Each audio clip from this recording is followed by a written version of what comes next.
मेरा नाम आलोक मिश्रा है। मैं वेस्ट बंगाल के एक गांव में रहता हूं। मैं अभी इंजीनियरिंग का अभ्यास कर रहा हूं और साथ में ही मुझे बाइक राइड करने का भी शौक़ है। मैं अक्सर छुट्टियों के दिन या फिर वीकेंड पे अपनी बाइक लेकर लॉन्ग राइड पर चला जाता हूं। पर एक दिन मेरे साथ कुछ ऐसी घटना घटी जिसे आज भी अगर मैं सोचता हूं तो मेरी रूह कांपने लगती है। ये बात आज से 2 साल पहले की है। मैं अपनी बाइक लेकर कोलकाता लॉन्ग राइड पर गया हुआ था। रास्ता 3 दिन का था, इसलिए मुझे पहले से ही होटल बुक करनी पड़ी थी। तब रास्ते में चलते हुए मुझे बहुत भूख लगने लगी, इसलिए मैंने अपनी बाइक को साइड में रोका और पास में नाश्ते की दुकान पर जाकर थोड़ा बहुत नाश्ता कर लिया और बाद में अपनी ट्रैवलिंग की शुरुआत कर दी। अचानक रास्ते में मेरा पेट बिगड़ने लगा। अब मैं होटल पे जा सकूं इतना समय भी मेरे पास नहीं था, इसलिए मैंने पास ही में बने सुलभ शौचालय का यूज़ करना सही समझा। वहीं पे मुझे किसी के पायल की आवाज़ सुनाई दी। मुझे कुछ अजीब सा लगा कि पुरुष के शौचालय में एक औरत का क्या काम। इसी समय वहाँ की लाइट चालू बंद होने लगी। मैं तो डर के मारे कांपने लग गया था। मेरे शरीर के रोंगटे खड़े हो चुके थे। मैंने ज़ोर से आवाज़ लगाई, कौन है जो यह मजाक कर रहा है? बाहर निकल के तुझे छोड़ूंगा नहीं। थोड़ी देर बाद वहाँ सब ठीक हो गया। मैं जल्दी से बाहर निकलने की कोशिश कर रहा था, लेकिन वॉशरूम का दरवाज़ा खुल ही नहीं पा रहा था। मैंने चौकीदार को आवाज़ लगाई तो उसने आके देखा तो दरवाज़ा बाहर से खुला हुआ था।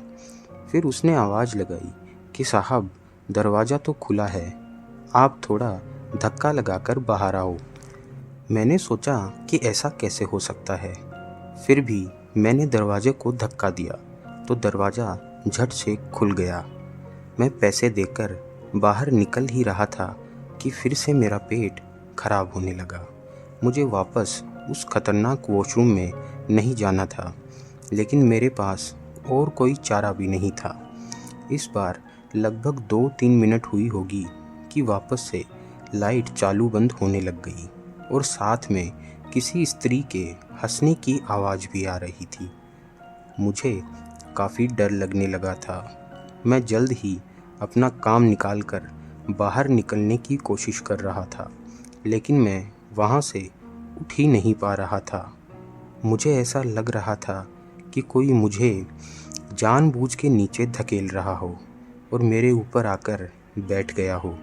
मैं अपनी पूरी ताकत लगाकर खड़ा हो गया और दरवाज़ा खोल के बाहर निकल गया। बाहर आकर मैंने देखा कि सुलभ शौचालय का मुख्य दरवाज़ा बंद था और उस पर काफ़ी सारे जीव जंतु चिपके हुए थे। यह सारा खौफनाक दृश्य देखकर मेरे तो प्राण ही निकल गए, ऐसा महसूस होने लग गया। मैं ज़ोर ज़ोर से रोने लग गया। वहाँ पे काफ़ी अंधेरा था और काफ़ी दुर्गंध भी आ रही थी। मुझे लगा कि मैं यहाँ से कैसे बाहर निकल पाऊँगा। मैं ऐसा सोच रहा था कि उसी वक्त मेरे सामने एक बड़ी बड़ी लाल आँखों और लंबे बालों वाली भयानक औरत आकर खड़ी हो गई थी। उसे देखकर मेरे तो होश ही उड़ गए। मैं तुरंत ही दरवाजे की ओर दौड़ा, लेकिन घबराहट की वजह से मेरा पैर फिसल गया और मैं नीचे फर्श पर गिर पड़ा।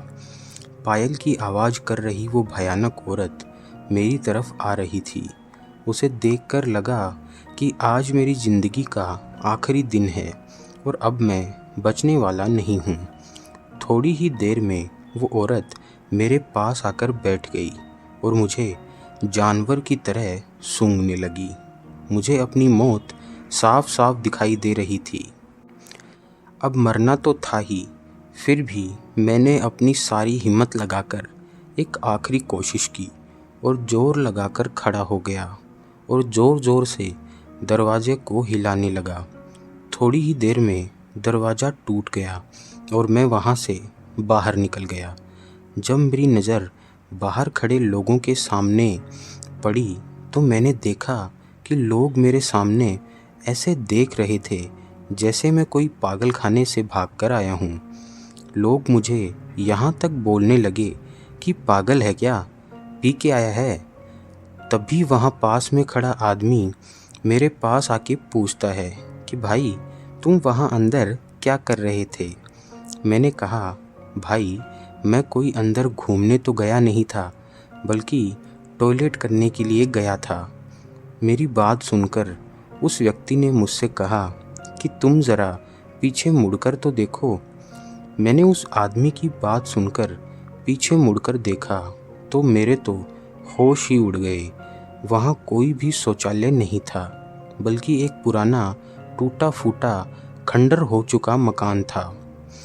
ऊपर वाले की मेहरबानी थी कि मैं सही सलामत बच गया और उस भयानक दिखने वाली चुड़ैल के चंगुल से बच निकला। तो दोस्तों, भूतों से जुड़ी हुई यह एक और सच्ची घटना आपको कैसी लगी, कमेंट में ज़रूर बताइएगा।